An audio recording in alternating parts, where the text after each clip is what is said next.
Bonsoir à tous, amis téléspectateurs de la radio-télévision nationale congolaise. Nous nous retrouvons encore pour un numéro d'un plateau spécial. Il y a beaucoup d'actualités au pays. L'actualité est dominée par notamment le couvre-feu qui fait jaser certains, mais il y a aussi cette majorité qui s'est réformée à l'Assemblée nationale.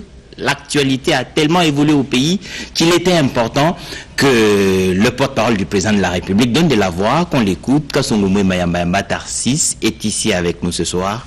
Bonsoir Tarsis. Bonsoir.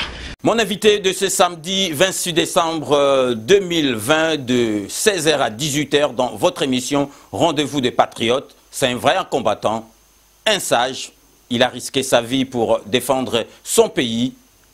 Ce combattant n'est autre que Pierrot Itela. Samedi 25 décembre 2020, tozali na émission des Patriotes, na grand maître César Ngadi.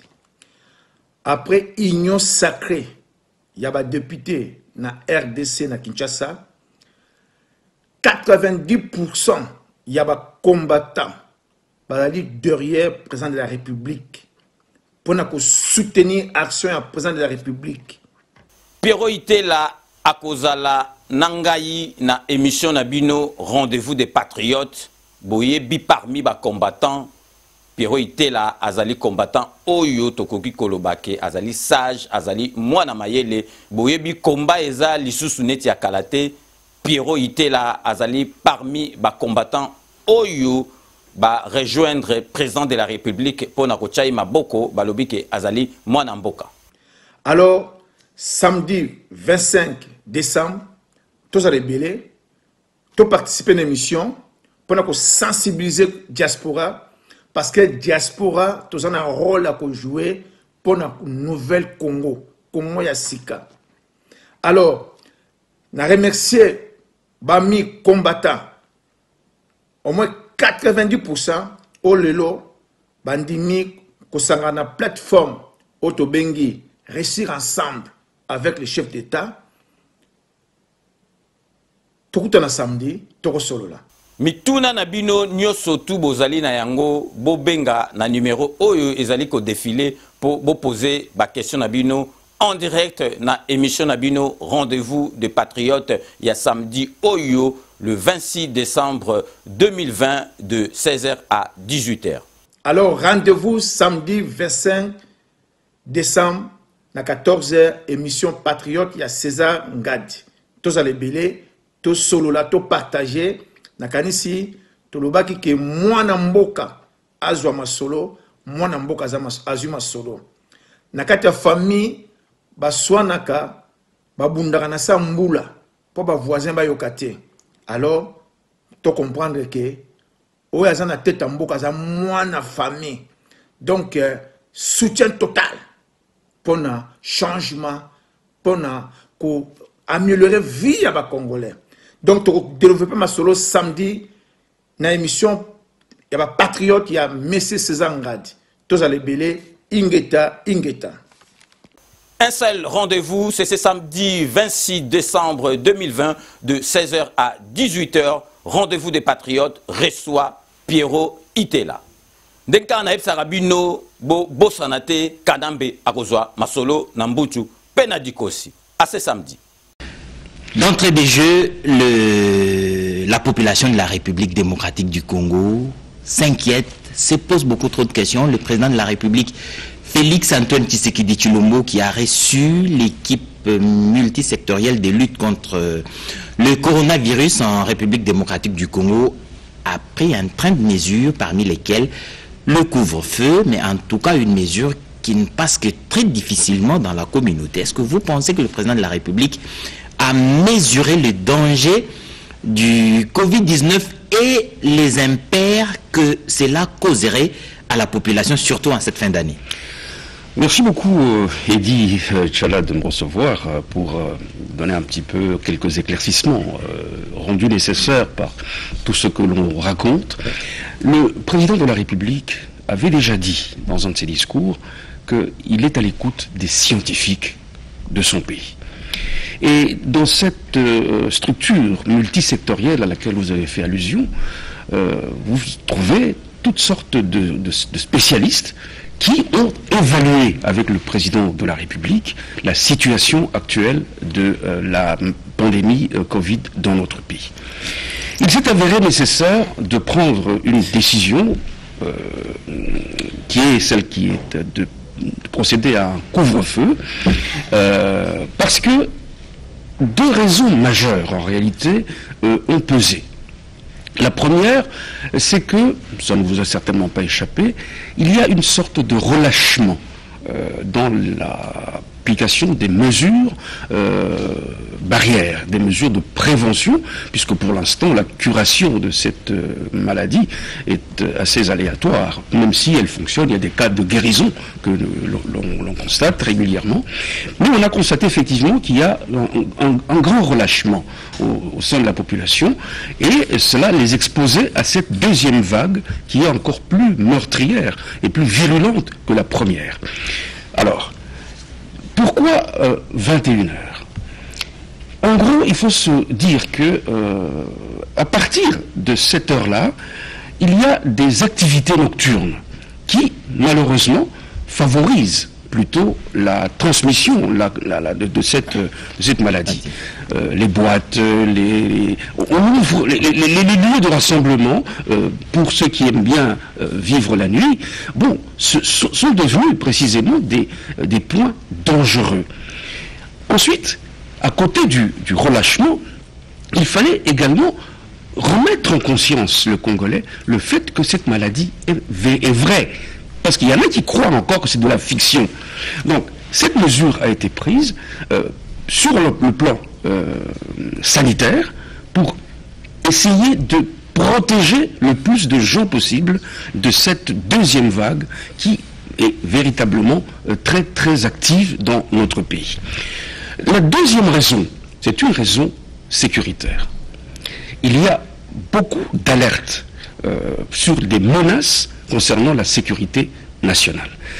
Vous avez vous-même appris qu'on appréhende des personnes prétendument folles, voilà, qui sont mentalement dérangées, mais quand vous trouvez ces personnes-là avec des armes à feu, vous trouvez ces personnes-là avec quantité de devises étrangères, vous les trouvez avec des appareils de transmission. Mais il y a lieu de se poser des questions. Donc cette question du couvre-feu a été sous-pesée et a tout bien pensé le président de la République, avec ce comité multisectoriel, a pris la décision de prononcer cette mesure du couvre-feu pour essayer, encore une fois, essayer de protéger la population. Parce que si quelqu'un veut se suicider, si quelqu'un veut dire, moi, de toute façon, Covid ou pas, il est libre.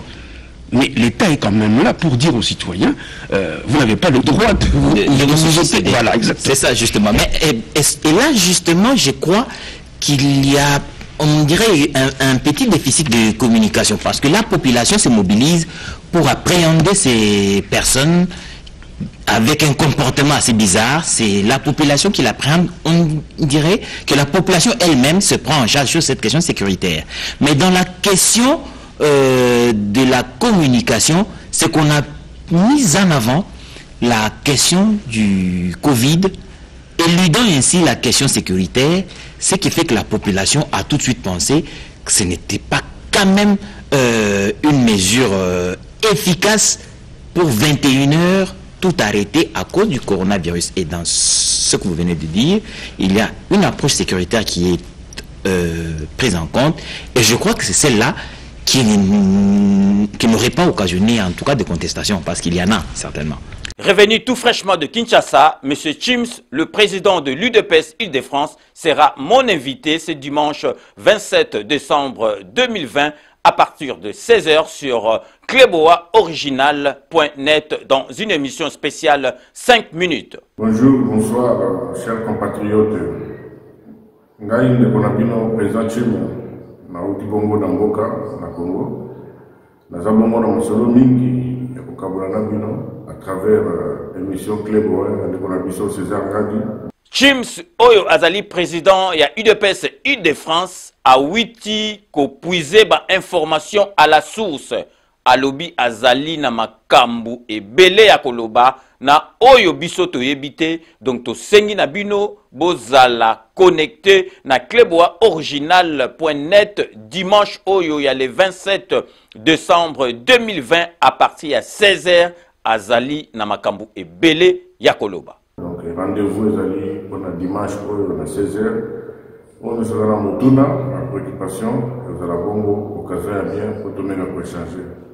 Aouti Kinshasa, azali na information oyo azui à la source, donc bo zalawana binonyo surtout pour bo yokaye et puis bo poser ba question na ba numéro oyo ezali ko défiler na se ya écran na bino.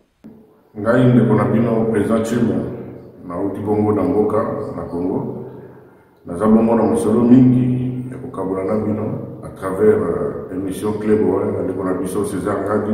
Rendez-vous ezali dimanche na président ya UDPS Île-de-France monsieur Chims oyo awiti koya jeudi oyo awiti kisasa azali na makambo ebele ya koloba. Donc bino nyonso tout bozala wana boyoka ye pe bo poser ba question na bino. On sera dans Mutuna, la préoccupation, vous allez bongo, occasion à bien, pour tourner pour échanger. Présent Chims ya UDPS Île-de-France à lobby émission oyo baye sabinote, il faut bo suivre en direct bo yoka makambo akoloba parce que azali na ba information oyo a puiser à la source azali vraiment na makambo akoloba donc bozala déjà kosepela. Donc rendez-vous ezali pour dimanche oyo na 16h. Rendez-vous c'est ce dimanche 27 décembre 2020 à partir de 16h avec le président de l'UDPS Île-de-France, c'est Chims, qui sera mon invité dans l'émission spéciale 5 minutes. Merci et à très bientôt dimanche 16h. Ndeka na lobaka, bosanate, kanambe akozwa masolo nambunchu, penadikosi. Bon, écoutez, la contestation, on peut difficilement l'éviter. Hein. Le couvre-feu, c'est vrai qu'il ne prive pas le citoyen totalement de sa liberté, de ses droits, mais en réalité, il érode plus ou moins ses droits. Hein. C'est une mesure qui certainement fait mal, surtout quand on voit les distances que les concitoyens doivent parcourir pour rentrer chez eux, avec la raréfaction des moyens de transport. C'est une mesure difficile, c'est vrai. Mais il faut comprendre aussi que laisser les citoyens s'exposer, à cette nouvelle vague, vague du coronavirus, et deux, les laisser en errance comme ça, alors qu'il y a de sérieuses menaces de sécurité. Vous permettez que je n'entre pas dans les détails, mais il y a de sérieuses menaces de sécurité. Vous avez dit que la population a été la première à constater cette affaire des fous qui n'étaient pas assez. Voilà. Mais précisément, c'est cela la vigilance à laquelle le chef de l'État appelle ses concitoyens. La vigilance, en lingala, j'aime bien l'expression où on dit liso, licolo la liso.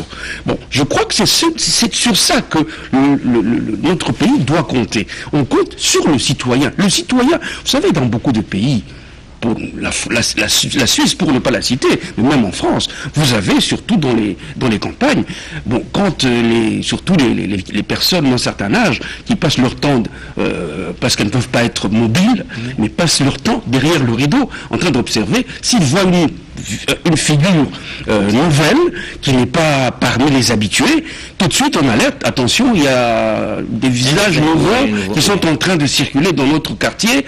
Est-ce que vous êtes informé? Maintenant, vous donnez l'information, quitte au service de renseignement, au service d'ordre, au service de sécurité, maintenant de prendre ces mesures nécessaires pour calmer, parce que on a même dit que le président de la République a tout simplement suivi la France, parce que la France avait décrété un couvre-feu. Donc, tous ses amis du président qui sont venus de l'Europe calquent ce qui s'est fait en Europe et veulent l'implémenter en RDC. Eux, ils vivent à la Gombe, ils ne vivent pas à la Tchangou, sans que cet élément ne soit intégré, cet élément sécuritaire. on a donné l'information sur le coronavirus et ça, la population franchement l'a pas apprécié. Les embouteillages qui vont avec, des longues distances à parcourir à pied, la communication de ce point de vue-là a été un tout petit peu défaillante. Je crois que vous partagez ce point de vue. Mais tout à fait, tout à fait. Mais vous savez, la communication, il ne faut pas l'attendre seulement du président de la République, ni du gouvernement. La communication autour de cette question de vigilance par rapport aux mesures de protection contre la Covid-19, cette communication doit être prise en charge à tous les niveaux. Au niveau du président de la République, certes, au niveau du gouvernement, certainement, mais également au niveau de la commune, parce que vous vous rendez compte, quand vous quittez la Gombe, quand vous quittez les communes proches de la Gombe, on vous voit avec un masque, vous ressemblez à un extraterrestre. C'est à croire que certaines personnes soit ne croient pas, parce qu'ils n'ont pas été suffisamment informés. Et donc cette question de l'information, c'est une question fondamentale. Il faut vraiment qu'à tous les niveaux, que les bourgmestres, dans les quartiers, que l'on fasse passer ce message concernant cette nouvelle vague de Covid-19 qui est en train de s'installer, et que, à côté de ça, on passe également le message sur la question de la vigilance par rapport à tout ce qui peut constituer une menace pour la paix, une menace pour la tranquillité des citoyens congolais. Monsieur le porte-parole, le message est passé sur cette question du couvre-feu. Le 6 décembre risque de devenir une date historique en République démocratique du Congo. Le président de la République, Félix Antoine Tshisekedi Tshilombo, à l'issue des consultations qu'il a convoquées le 2 novembre, a prononcé un discours. J'étais en train de dire qu'il devient historique parce que dans la suite de ces discours, plusieurs événements politiques se sont succédés.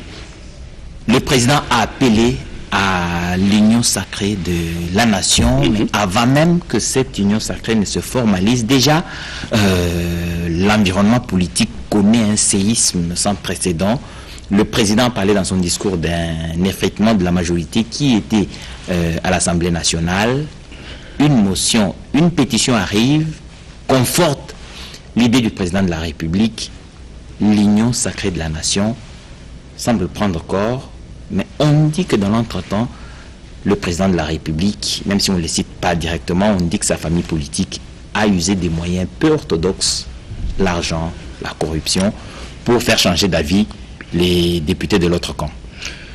Écoutez, si il y avait effectivement usage de moyens peu orthodoxes, pour utiliser votre expression, ça se saurait. Ça se saurait, et ceux qui ont l'habitude de ce genre d'agissement peut-être ont peur que ce qui arrive l'ait été par les mêmes procédés que eux-mêmes utilisaient. Mais je crois qu'il y a une prise de conscience. Il y a une prise de conscience par rapport d'abord à la gestion des structures de nos assemblées électives. Beaucoup de députés se sont plaints de la manière dont le bureau sortant s'est comporté vis-à-vis des députés. Je ne suis pas membre de cette assemblée, j'ai entendu, comme tous les Congolais, et donc il y avait une sorte de ras-le-bol. Il y avait une sorte de ras-le-bol, tant et si bien que lorsque le chef de l'État demande aux citoyens congolais, appelle le citoyen congolais à l'accompagner dans une union sacrée de la nation, cet appel est tombé sur un terreau fertile. Cet appel est tombé sur un terreau fertile, à croire qu'il y en a qui n'attendaient que ça pour franchir le Rubicon, comme dirait quelqu'un. Donc, l'appel du chef de l'État, c'était pour dire quoi? Prenons conscience que nous n'avons qu'un seul pays. Prenons conscience que nous avons perdu beaucoup de temps dans des chamailleries. Là, c'est le pays qui est en danger, c'est la nation qui est en danger, c'est l'avenir de nos enfants qui est en danger. Regardons dans la même direction. Si vous croyez en une union sacrée de la nation et que vous y adhérez, quelle que soit votre appartenance politique ou politicienne, quelle que soit votre appartenance, vous allez agir pour le bien commun du Congolais.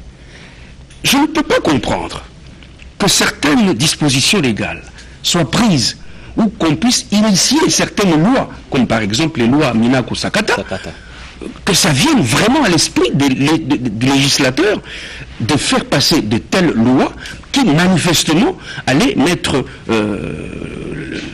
la magistrature sous le commandement du ministre. Sous la botte. Merci beaucoup, sous la botte du ministre. C'est quelque chose d'impensable. Le président de la République a dit que nous entrons dans un état de droit. Et vous avez constaté, par exemple, si je prends la dernière action avec l'APLC. L'APLC, oui, c'est aussi une actualité, justement. Effectivement. Le coordonnateur. Le coordonnateur a passé quelque temps entre les mains des magistrats, entre les mains du juge, qui l'ont entendu, parce qu'il y a eu un certain nombre de choses qu'on a reprochées à cette structure chargée précisément de lutter contre la corruption. Mais le président de la République a laissé la justice agir, comme ça a été le cas avec son ancien directeur de cabinet. Le chef de l'État a promis qu'il va laisser la justice faire son travail.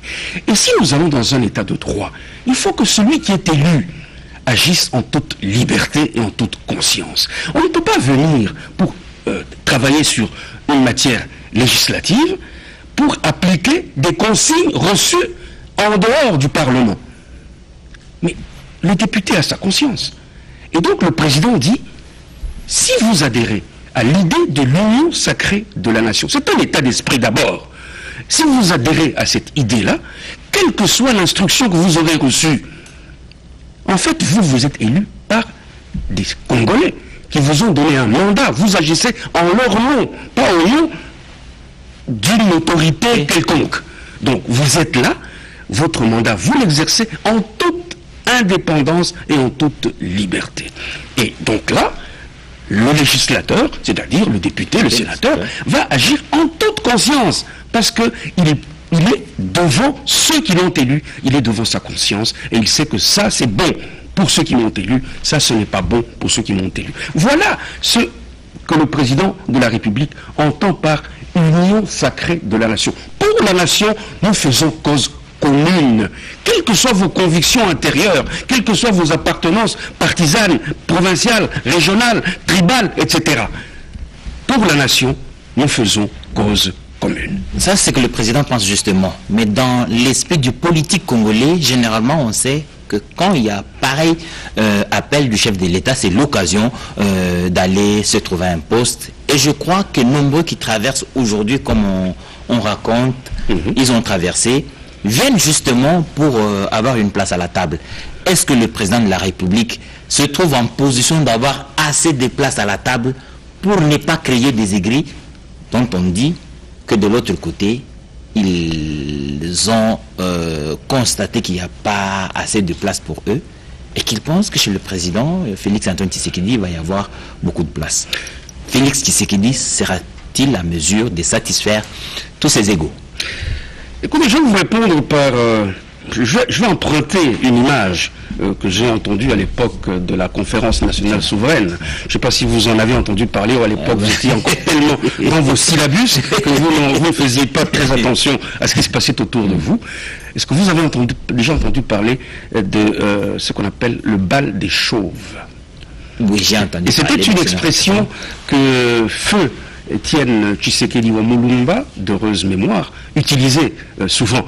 Parce qu'on lui disait, oui, mais vous laissez entrer. Il a dit, vous savez, il y avait un jour un bal qui était organisé et qui était très couru. Mais la condition pour entrer dans ce bal, il fallait être chauve. Mais comme c'était véritablement un bal très attrayant, tout le monde voulait y entrer, ben, ceux qui n'étaient pas chauves se sont fait chauves. C'est-à-dire, ils se sont fait raser le crâne. Mais il dit, ok. Et le bal a duré plusieurs jours. Mais au bout du compte, les véritables chauves sont restés chauves. Et ceux qui avaient rasé leur crâne ont vu les cheveux repousser. Laissez les gens traverser la rivière. Il n'y a pas à craindre. De toute manière, le chef de l'État fait confiance aux personnes qui l'approche. Lorsque vous avez convaincu le chef de l'État que vous avez à lui apporter quelque chose pour la construction de ce pays. Il vous fait confiance. Mais attention, ce n'est pas une confiance aveugle. C'est pas une confiance aveugle à en croire lui-même. Il dit quand il rencontre les gens, il fait un effort pour les comprendre tout de suite et puis se déterminer. La rupture FCC-Cash est donc évidente. Le bureau de l'Assemblée nationale est tombé. Ça veut dire que l'union sacrée de la nation appelée par le président de la République a pris corps. La prochaine étape, ce sera les élections au bureau, mais nous n'en sommes pas encore là. Il devrait y avoir des conséquences. Ces conséquences, notamment, ce sont, par exemple, la démission du Premier ministre qui devait, j'estime, après la chute du bureau Mabunda et la preuve que l'Union sacrée de la nation supplante le FCC en termes de majorité à l'Assemblée nationale, le Premier ministre devait en tirer les conséquences. Ce n'est pas encore le cas. Il a été reçu par le président de la République. Beaucoup ont dit que c'était donc pour déposer sa démission. On a attendu, il n'en était donc rien. Le Premier ministre lui-même est resté très avare des mots en sortant de chez le président. Comment vous analysez cette situation-là? Le Premier ministre risque de faire perdre du temps à la République, comme un ministre membre du gouvernement l'a dit d'ailleurs. Il risque de faire perdre du temps à la République alors qu'il devait démissionner, la majorité ayant changé de camp à l'Assemblée nationale. Écoutez, ça c'est de la responsabilité du Premier ministre qui a sans doute ses raisons, que la raison semble ignorer. Ce que je constate surtout, et ce que je pense chaque citoyen constate, c'est qu'effectivement, le président avait de bonnes intuitions en parlant de faire appel à un informateur pour aller identifier la majorité parlementaire. Je crois qu'aujourd'hui, plus que jamais, la présence d'un informateur, la nomination d'un informateur s'avère plus que nécessaire. Et c'est cet informateur-là qui va aller identifier véritablement la majorité. Parce que on a entendu beaucoup de gens dire nous avons la majorité, une majorité qui est tout à fait solide, etc. Mais on a vu que pour la motion contre le bureau de la présidente sortante, cette majorité a changé de camp. Je crois que les politologues vont analyser cette phase de notre démocratie. Ce que je peux simplement constater, c'est que il y avait un ras-le-bol, très certainement, de la manière dont les affaires de l'Assemblée nationale étaient conduites par le bureau qui a été défenestré. Mais ce que je constate aussi, c'est que beaucoup de députés, beaucoup de nos élus, ont été sensibles à l'appel du président de la République. Rappelez-vous, ils ont été parmi les personnalités que le chef de l'État a reçues en consultation. Et ces consultations ont permis à un certain nombre de nos hommes politiques, pour ne parler que de cette classe-là, de parler franchement, sans intermédiaire, avec le chef de l'État. Certes, il y avait des collaborateurs du président de la République, mais ces collaborateurs étaient là pour plus noter les éléments techniques ou éventuellement peut-être fournir un ou deux éclaircissements. Mais l'échange, c'était entre le président de la République et les personnalités qui ont été approchées pour échanger avec lui, lui donner leur point de vue par rapport à la marche du pays. Je constate donc que cet échange a produit un grand effet sur la classe politique, mais sur aussi le reste de la population congolaise. Il fallait simplement voir la clameur qui a accompagné la chute du bureau Mabunda. Ça, c'est évident. Quand vous parlez de l'appel du président de la République auquel les députés ont répondu, certains, eux, voient plutôt la menace. Le président de la République a, dans son discours d'ici décembre, dit clairement qu'il va appeler tous les élus nationaux à une union sacrée de la nation, comme il le voulait, et si jamais cela n'aboutissait pas par un gouvernement qui allait être rejeté, quelque chose du genre, il n'hésiterait pas à user de ses prérogatives constitutionnelles en décidant la dissolution pure et simple de l'Assemblée nationale. N'est-ce pas cette peur qui aurait agi plutôt une prise de conscience des députés? Probablement que cette sorte d'épée de Damoclès suspendue au-dessus de la tête des députés a pesé. Mais le président de la République n'avait pas attendu le 6 décembre pour déjà faire appel au sens de responsabilité de nos élus et de l'ensemble de la classe politique.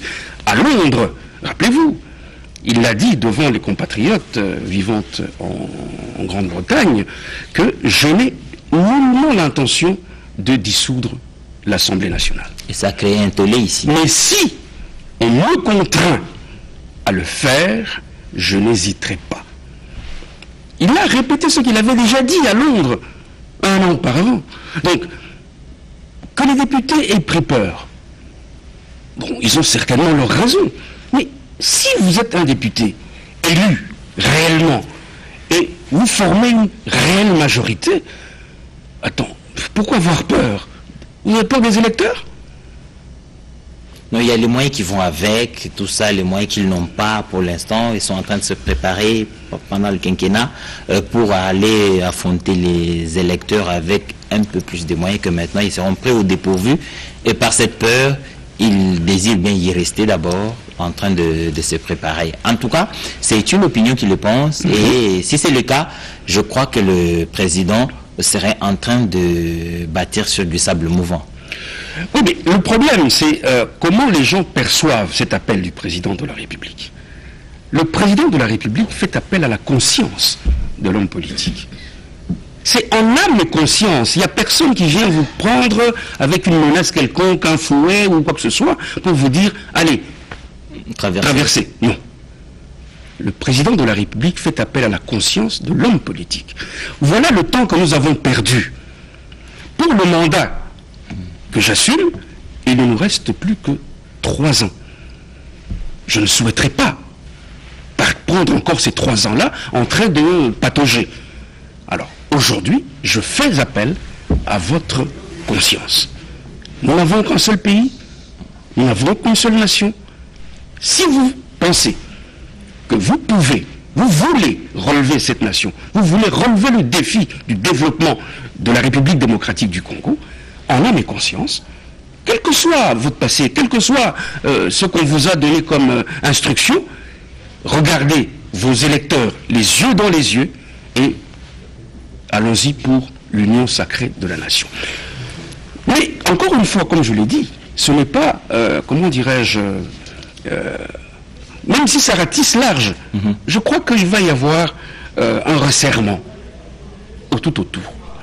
Rappelez-vous l'histoire du bal des chauves. Comme on dit qu'il y a Biboira, si vous avez l'habitude de plonger sur la première opportunité qui se présente pour vos intérêts, mais je pense que déjà la population elle-même le sait, et que le chef de l'État, croyez-moi, qui est un très grand observateur, connaît plus ou moins les hommes, le personnel politique. Il le connaît, mais on dit aussi que le président de la République a quand même une grande capacité de séduction. Quand il parle à ses interlocuteurs, il a une certaine, je ne sais pas comment les dire, mais une certaine facilité à manipuler les opinions et en fait convaincre les gens par sa verve oratoire. Je préfère plutôt la deuxième expression, convaincre les gens. Vous savez, il y a des mots qu'on utilise, hein, et effectivement, de ce point de vue-là, je pense que vous avez fait un bon constat. Quand le chef de l'État, surtout quand il sort des textes, évidemment, quand il a un texte écrit, quand il fait un discours à la nation, c'est un texte écrit. Mais il lui arrive de recevoir des gens et de commencer à leur parler. Et c'est là que vous sentez en fait que c'est le cœur qui parle. Vous m'excuserez l'expression, il sent des tripes. Ça vient des tripes. Et ça, c'est l'intérieur qui vous parle. Et très souvent, c'est vrai, ça fait mouche. Très souvent ça fait mouche, c'est l'avenir maintenant qui va être très déterminant. Je voudrais quand même revenir sur un fait. Le président de la République, en ce moment-là, alors qu'il y avait élection à l'Assemblée nationale, c'était un jeudi, le président avait un voyage prévu pour l'Afrique du Sud. Oui. Il ne s'est pas déplacé et pour l'Afrique du Sud, il est resté au pays. Vous pensez que c'était pour gérer les questions intérieures du pays ou bien ce serait plutôt pour s'assurer que les moyens qui avaient été mis à la disposition de ceux qui s'est chargé de convaincre les députés ou de les soudoyer pour certaines langues, que ces moyens-là arrivent à destination pour que la majorité bascule justement? Ou est-ce que vous pensez, vous, justement, que le président était resté parce qu'au pays, il y avait une situation qui lui imposait sa présence? Absolument. Absolument, la situation dans le pays, déjà, ce débat à l'Assemblée nationale méritait quand même que le président de la République voie son épilogue. C'était important. Mais en même temps, il y a tout ce dont nous avons parlé ici, la question sécuritaire. N'oubliez pas qu'entre-temps, c'était véritablement le moment où on commençait à voir ces fameux détraqués qui circulaient un petit peu partout. Il y avait un certain nombre de déplacements de certaines personnalités. En fait, il y avait beaucoup de problèmes à gérer et le chef de l'État a appelé son homologue sud-africain pour lui demander de retarder le rendez-vous qui était déjà pris de longue date, parce qu'il était question d'aller, il n'est même plus question, puisque le président s'est déplacé, c'était effectivement pour ça, pour aller échanger autour de la future présidence congolaise de l'Union africaine. Donc c'était important que le président fasse le déplacement, mais le moment n'était peut-être pas très opportun. C'est pour cela que le chef de l'État a attendu, je crois, un peu moins d'une semaine après, pour se déplacer et aller rencontrer le président Cyril Ramaphosa afin de préparer la passation du pouvoir qui est prévue au mois de février. Et vous pensez justement que pour cette prise de pouvoir du président de la République à la tête de l'Union africaine, la République se prépare comme il se devait. Le président de la République s'est mis dans les conditions pour être à même de répondre aux multiples défis qui se posent encore à l'Afrique. Le chef de l'État, c'est quelqu'un de méthodique. Je crois que si vous observez bien, vous parviendrez à cette conclusion. Il ne vous est pas inconnu que le chef de l'État a procédé à la nomination d'un panel. Un panel qui est piloté par le professeur Toumba Luaba, qui lui-même connaît bien la situation dans notre région, puisqu'il a travaillé longtemps dans les Grands Lacs. Ce panel est chargé d'aider le président de la République à préparer cette prise de fonction du chef de l'État comme président de l'Union africaine. Et c'était important, effectivement, de se préparer, parce que les défis de la République démocratique du Congo, si vous les prenez maintenant dans la dimension africaine, c'est autant de défis qu'il y a de pays, sans compter l'organisation elle-même dans son fonctionnement, qui vont être pris en compte pratiquement chaque jour par le bureau de l'Union africaine. Donc je crois qu'effectivement le président de la République a pris à cœur ces nouvelles responsabilités qui vont tomber sur ses épaules, et il prend le temps, il prend les moyens nécessaires de pouvoir assurer correctement, efficacement cette présidence de l'Union africaine. C'est vrai que c'est une charge qui est assez lourde. Un ancien président de notre pays a déjà eu à assumer cette charge-là. C'était à l'époque du président Mobutu Sese Seko. Ce sont des charges assez lourdes. Vous avez déjà le pays à gérer, mais quand l'Afrique vous appelle, vous devez également répondre à ces charges-là. C'est réconcilier des pays qui ne se parlent plus, qui se font la guerre, c'est écouter les personnes qui viennent se battre parce qu'ils n'ont plus accès à des sources d'eau potable, etc. C'est beaucoup de questions. Il n'y a pas que les questions militaires, il y a des questions de développement aussi. Cyril Ramaphosa et le président Félix-Antoine Tshisekedi ont échangé, et vont encore certainement échanger, pour voir comment faire en sorte que l'Afrique réponde au rendez-vous du développement. Mais il faut aussi dire que le président de la République, Félix-Antoine Tshisekedi, qui sera président de l'Union africaine l'année prochaine, pourrait profiter de son mandat pour faire évoluer les projets de développement, les grands projets de développement qui existent en Afrique. Et dans ce projet de développement, il y a aussi INGA. INGA est un des grands projets de développement africain.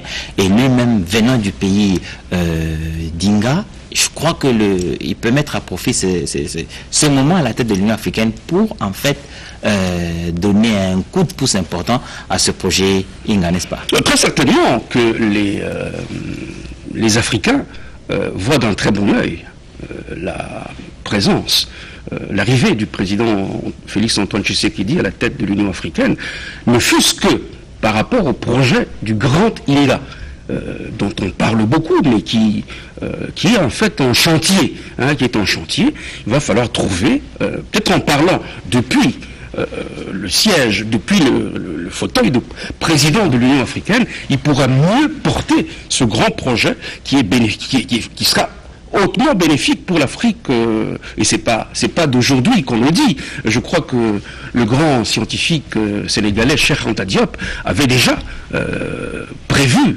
l'importance que prendrait le grand INGA dans le développement de l'Afrique. Disons quand même que Félix Tshisekedi a un sacré destin. Il arrive en 2019 président de la République démocratique du Congo. Sa première participation à l'Union africaine, déjà, il a une responsabilité au niveau africain, je crois. Deuxième vice-président. Et puis l'année d'après, il est deuxième vice-président et la troisième année, il sera président de l'Union africaine. L'année prochaine, le président va prendre donc l'Union africaine.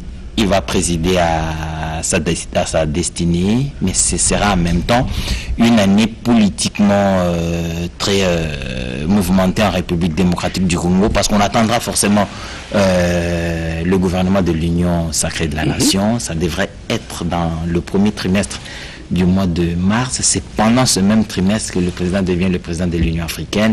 Vous pensez que ce sera un environnement apaisé pour le président?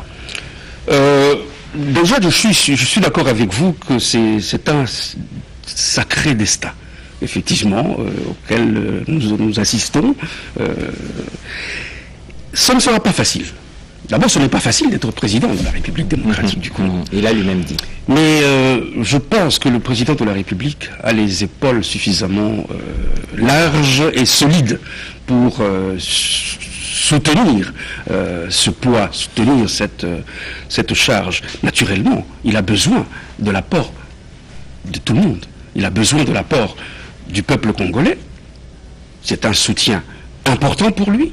En cette année dont vous-même vous dites que ce sera une année assez... il y a beaucoup de défis à relever. Le gouvernement, cette fois-ci, si effectivement la majorité se confirme comme étant et identifiée comme étant celle qui est d'accord avec le chef de l'État, il n'y aura plus d'excuses par rapport à... S'il y a des couacs, s'il y a des ratés, il n'y aura plus d'excuses. Et donc, les personnes que le chef de l'État va approcher pour qu'ils entrent dans la gestion de la chose publique, il faudra les choisir avec beaucoup de doigté, beaucoup de parcimonie, et ça je pense qu'il en est tout à fait conscient, et il va certainement le faire. C'est une charge, effectivement, mais c'est en même temps aussi un honneur. C'est en même temps aussi un honneur, et pour lui-même, en tant que personne, et pour la République démocratique du Congo. Nous allons terminer, monsieur le porte-parole, sur une question qui me vient à l'esprit. L'Union sacrée pour la nation fait des émules à Kinshasa. Nous sommes au niveau national, mais en province, ce n'est pas du tout facile. Plusieurs provinces sont en ébullition et ça aussi crée des petites tensions au niveau des provinces. Comment le président de la République compte-t-il gérer cette question dans les provinces, les assemblées provinciales, les gouverneurs et leurs vices qui ne s'entendent plus, ceux qui ont choisi l'Union pour la nation, ceux qui tardent encore à le faire, ou ceux qui ont préféré le statu quo? Cet environnement-là, comment le président compte-t-il le gérer? Je voudrais demander l'indulgence de vos téléspectateurs, qu'on laisse le chef de l'État réunir, puisque c'est presque en cours. Il va réunir les gouverneurs de province et les présidents, ils ont été conviés à Kinshasa. Le vice-premier ministre, ministre chargé de l'Intérieur, a convié à Kinshasa les gouverneurs de province et les présidents des assemblées provinciales. Je voudrais revenir pour répondre à votre question. Une fois que ces assises auront eu lieu, parce que nous aurons beaucoup d'éclairage par rapport à tout ce qui se passe en province, mais ce n'est que normal, ce n'est que logique que ce qui s'est passé le 6 dernier et crée des émules en province. Parce que je crois que la majorité dont on s'est longuement targué ici, c'est la même majorité dont on s'est targué dans les provinces. Quoi de plus normal que ce mouvement qui a eu lieu ici à Kinshasa puisse avoir des répercussions sur l'intérieur du pays. Et je pense que le chef de l'État aura l'occasion de s'en entretenir profondément avec les gérants des provinces, que sont les gouverneurs, mais également avec les élus provinciaux, dont les présidents des assemblées seront ici à Kinshasa, où sont en train d'arriver. Tarsis Kasomoboma Yamba, porte-parole du président de la République, c'était un plaisir pour nos téléspectateurs qui ont reçu ce soir plus d'informations, plus d'éclaircissements sur des sujets d'actualité. On a parlé de ce couvre-feu, les informations sont parvenues justement à tous ces téléspectateurs. Il y a une question de santé, certes, mais aussi une question sécuritaire qui ont milité dans la décision du président de la République. On a parlé de l'Union sacrée de la nation qui est en train de se formaliser et tout ce qui va avec. Le président de la République sera le président de l'Union africaine, ce sera l'année prochaine. Tout ceci, nous l'avons suivi d'une bouche autorisée, la bouche sûre, et qui n'hésitera pas chaque fois que l'actualité l'obligera de revenir sur ce plateau spécial et nous donner, vous et nous, les informations dont on a besoin. Et d'Inch'Allah, ça je peux vous promettre. Merci beaucoup. Avec plaisir. Et bonne suite de programme sur la télévision nationale et à très prochainement.